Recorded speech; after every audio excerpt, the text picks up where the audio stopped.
నమస్తే రమగారు. నమస్తే జయ. రమగారు, కొంతమంది మనుషులు సహజంగా మనిషి లక్షణం అంటారు మీరు. హ్మ్. కొంత సంపాదన గాని, కొంత పేరు గాని, పదవులు గాని వచ్చిన వెంటనే మనుషుల్లో విపరీతమైన మార్పు వచ్చేస్తదండి. అప్పటి వరకు ఒకలాగా ఉంటారు. ఆల్ ఆఫ్ సడెన్ ఒక్క రోజులో మారిపోతారు. అడుగులు నేల మీద ఉండవనమాట. మధ్యలో నడుస్తా ఉంటారు. శాంతం ఆకాశంలోకి వెళ్ళలేకపోయినా గూడా. ఎదుటి వారికి తెలిసిపోతా ఉంటుంది. ఏంటి వీళ్ళలో ఇంత మార్పొచ్చేసింది? డబ్బు తీసుకొచ్చిన మార్పు, లేతే పదవి తీసుకొచ్చిన మార్పు అనుకుంటూ ఉంటాం. కదండీ! అవును. కానీ ఆ లక్షణం మంచిది కాదేమో అనిపిస్తది నాకు. మంచో చెడో ఇక వాళ్ళ అది రకం మధ్యలో అంతే. వచ్చిన వాళ్ళు మరీ ముఖ్యంగా మరీ మారిపోతుంటారండి. ఎక్కువ. అవును. సహజంగా ఉన్న వాళ్ళు ఎప్పుడు నార్మల్ గానే ఉంటారు. ఉంటారు. గొప్పలు చెప్పుకోరు. అంటే 100 సార్లు వాళ్ళు మా అలా తాతలు, కాదు. మూతులు, నేతులు ఇదే గొప్పలు చెప్పుకుంటూనే ఉంటారండి. అంటే అలా కాదులే జయ. ఇప్పుడు సహజంగా వాళ్ళ తీరేదో కొంతమంది అలాగే ఉంటారు. ఆ! కొంతమంది ఇలా మధ్యలో వచ్చిన వాళ్ళు అలా డౌన్ టు ఎర్త్ ఉండలేకపోతారు. నడమంత్రపు సిరి నరాల మీద పుండంటారు. ఓహ్! ఆగనివ్వదనమాట అది. ఆ! వీళ్ళని నేల మీద ఉండనివ్వదు.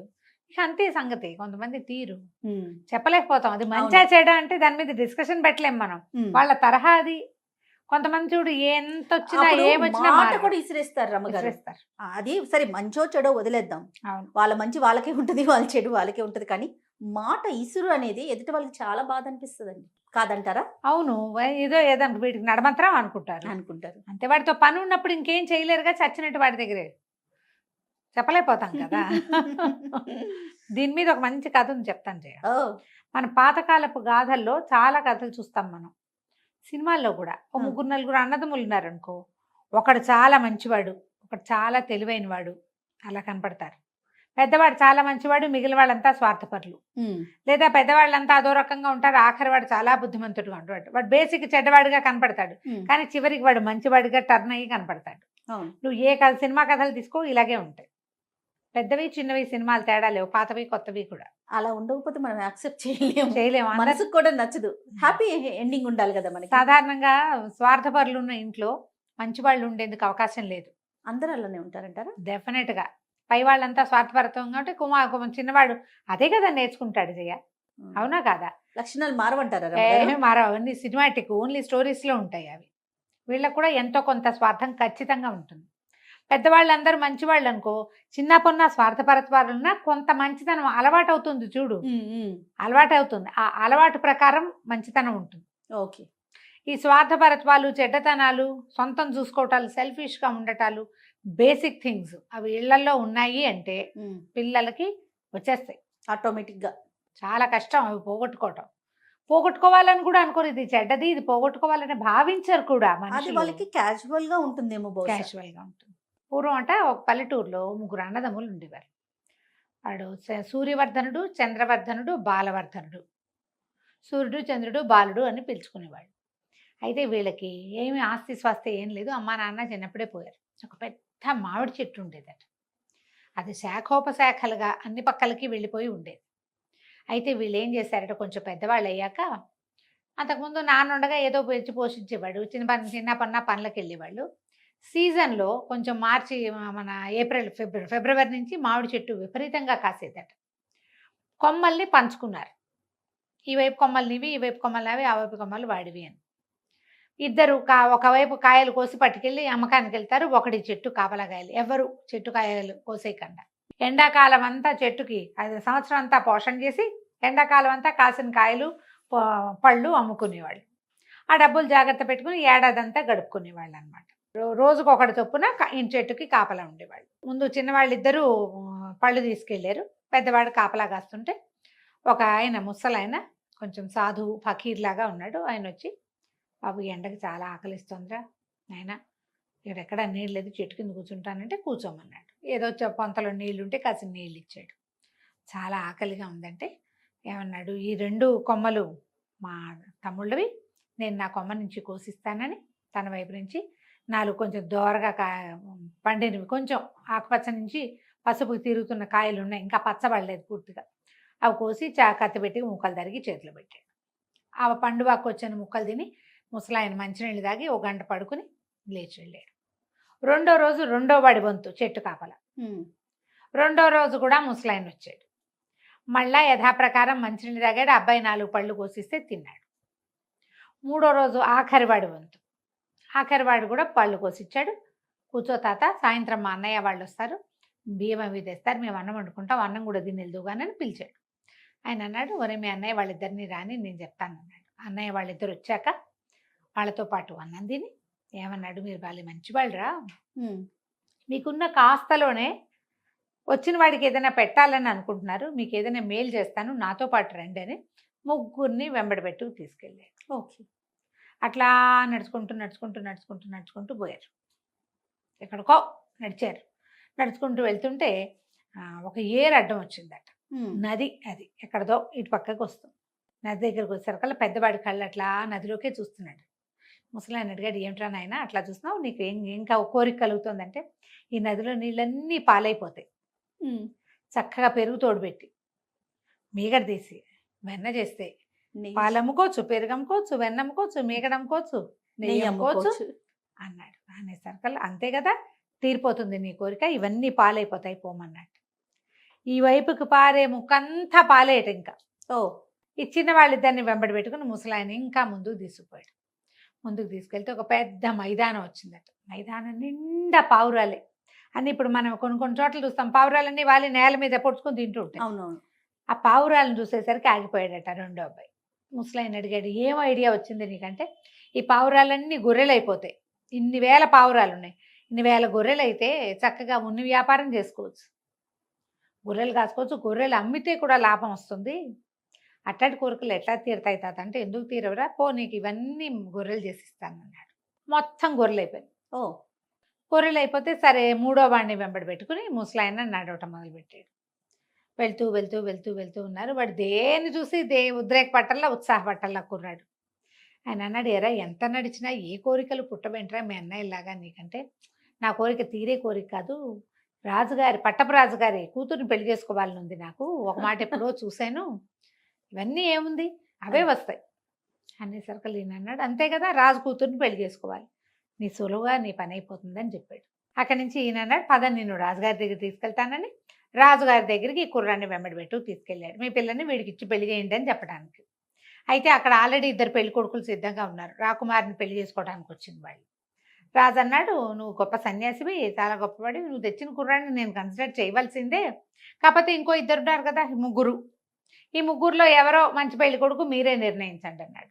ఈయన అన్నాడు, సరే అమ్మాయికి ఒకసారి చూపిద్దాం ముందు, వీళ్ళ ముగ్గురు నేను చూపించారు. చూపించాక 3 గులాబీ మొక్కలు తెప్పించాను, మూడిటి మీద ముగ్గురు పేర్లు రాద్దాం, చెట్టుకో చీటీ కడదాం, దానికి పేరు ఉంటుంది, ఆ చెట్లని రాకుమారితోటి పాతి పెట్టించండి, రేపు ఉదయం ఏ చెట్టు పువ్వు పూస్తుందో వాడికి ఈ అమ్మాయి నుంచి పెళ్లి చేయాలి, అప్పుడు అమ్మాయి జీవితం బాగుంటుంది. రాజుగారికి ఏంటంటే తనకంటే పెద్దవాడికి పెళ్లి చేసే ఉద్దేశం లేదు, కూతుర్ని ఇవ్వడం ఇష్టం లేదు, ఎవరో ఒకడు కొంచెం యోగ్యుడైన వాడికి ఇచ్చి రాజ్యానికి రాజు అవుతాడు వాడు. ఓకే.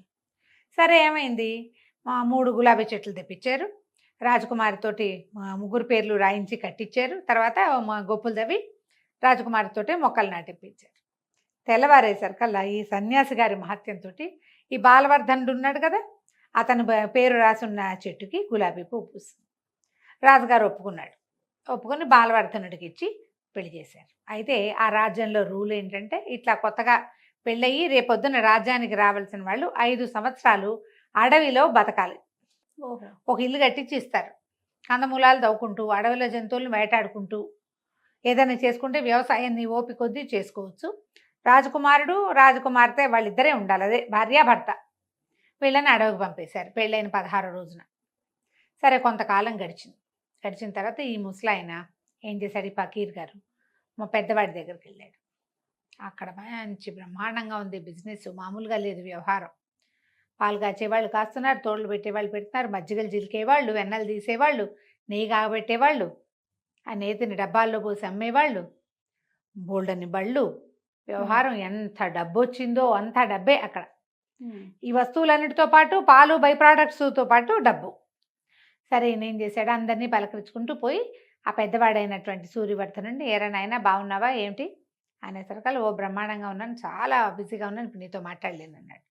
నా మాతో మాట్లాడదురా, 4 చెంబులు మజ్జిగ ఇప్పించు, చిక్కటిది మజ్జిగ తాగాలి ఉందన్నాడు. అనేసరికల్లా వీడన్నాడు, మజ్జిగ ఎక్కడ ఉంటుంది, ఏముండదు, అంతా బయటికి వెళ్ళిపోతుంది, మజ్జిగ అంతా బయటికి వెళ్ళిపోతుంది, పైగా చిక్కటి మజ్జిగ అసలు దొరకదు, ఇప్పుడు చేయి ఖాళీ లేదు, నువ్వు పైకి వెళ్ళిరా, ఖాళీయే లేదు మాకు అనేసరికి ఈయన అన్నాడు, అదేమిటి ఈ పాలది ఎక్కడి నుంచి వచ్చింది? అతనే కదా ఇప్పించింది. నువ్వు అంత ఆగలేనితనం వచ్చిందా నీకు అంటే, ఇందులో ఆగలేనితనం ఏముంది? మజ్జిగ ముంతలతోటి తీసి ఇక్కడ పెట్టాం, కుండలతోటి చేస్తాం, కుండ బయటికి వెళ్ళిపోతుంది అమ్మకానికి. మజ్జిగ చేస్తారు, వెన్న తీసేస్తారు, మజ్జిగ అమ్మకానికి వెళ్ళిపోతుంది. నీకోసం చిన్న గిన్నెడు యువతలు పెడితే అప్పుడు ఏదైనా 4 ముంతలు ఇవ్వగలను. నా వల్ల కాదు, అవన్నీ ఇవ్వలేను నేను, నాకు పైగా చేయి ఖాళీ లేదు, నువ్వు వెళ్ళిరమ్మనగానే ముసలాయన అన్నాడు, నీకు ఆగలేనితనం వచ్చేసిందిరా. నువ్వు హాయిగా నువ్వు మామిడి చెట్టు కాపలా కాసుకుని కాయలు కోసుకునే రోజుల్లోనే మంచివాడివిగా ఉన్నావు, నువ్వు అక్కడికే వెళ్ళిపోని కమండలం నుంచి నీళ్లు తీసి చల్లాడు. చల్లంగానే పాలు లేవు, పాలకడలి లేదు, మజ్జిగ లేదు, కుండలు లేవు, మనుషులు లేరు, ఏమీ లేదు. సమస్తం వెనక్కి వెళ్ళిపోయింది. మామిడి చెట్టు దగ్గర ప్రత్యక్షం అయిపోయాడు పెద్దవాడు. అయిపోయింది. ఈయన రెండో వాడి దగ్గరికి నడిచి వెళ్ళాడు. వెళ్ళేసరికి వాళ్ళు రెండో వాడు చాలా ఉత్సాహంగా ఉన్నాడు. గొర్రెలు మామూలుగా ఎడారి నిండా ఉన్నాయి కదా, ఆ మైదానం నిండా దానికి త్రిబులైనాయి. గొర్రెలు ఊరుకుంటాయి ఏమంటే, ఏడాదికో 2 ఏళ్ళకో పిల్లల్ని పెట్టవు. ఎన్ని గొర్రెలో మంచి ఉన్ని తీసేవాళ్ళు, నేసేవాళ్ళు, కంబళ్ళు నేస్తున్నారు అక్కడ. కంబళ్ళు నేసి పై దేశాలకు కూడా పంపిస్తున్నట్టు వాడు.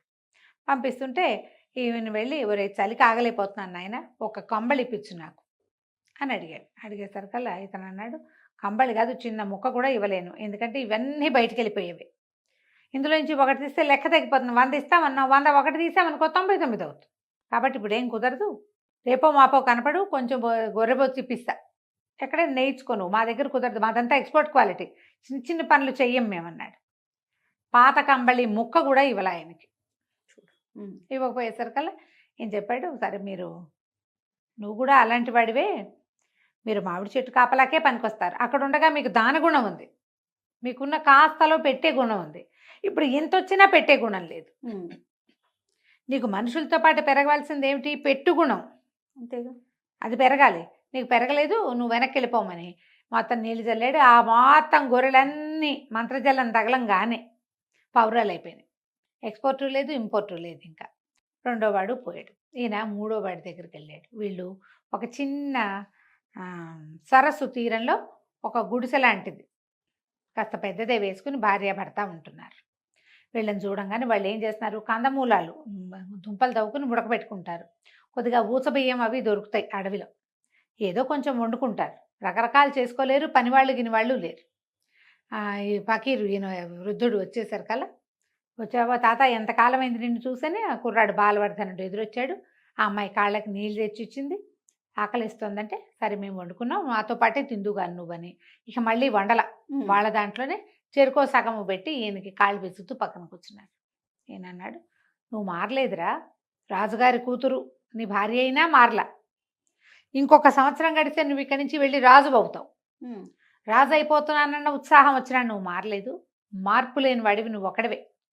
మీ అన్నలిద్దరికీ మార్పు వచ్చేసింది. మార్పు వచ్చిన వాడు ఏదో ఒక రోజు తన ఒరిజినల్ ప్లేస్కి వెళ్ళిపోతాడు వెనక్కి, లేదా జనాల దృష్టిలో దిగజారిపోతాడు. డబ్బులు పోకపోవచ్చు, వాడి కర్మవశాత్తు డబ్బు ఉండొచ్చు, కానీ విలువ ఉండదు. వాళ్ళు డబ్బులు పోగొట్టుకున్నారు, విలువ పోగొట్టుకున్నారు. సాధారణంగా మన దగ్గర ఏమవుతుంది, డబ్బేం పోగొట్టుకోరు, నడమంత్రం వచ్చిన వాళ్ళకి డబ్బులు గిబ్బులు పోవు, కానీ ప్రజల దృష్టిలో విలువని కోల్పోతారు. ప్రేమ, ఆదరణ తగ్గిపోతుంది.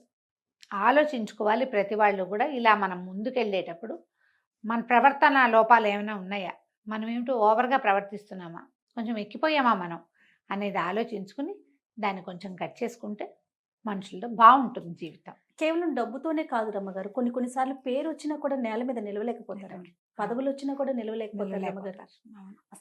అస్సలు అంటే అసలు ఇప్పుడు నీకు పేరుతో పాటు పదవితో పాటు ఆటోమేటిక్గా డబ్బు వస్తుంది.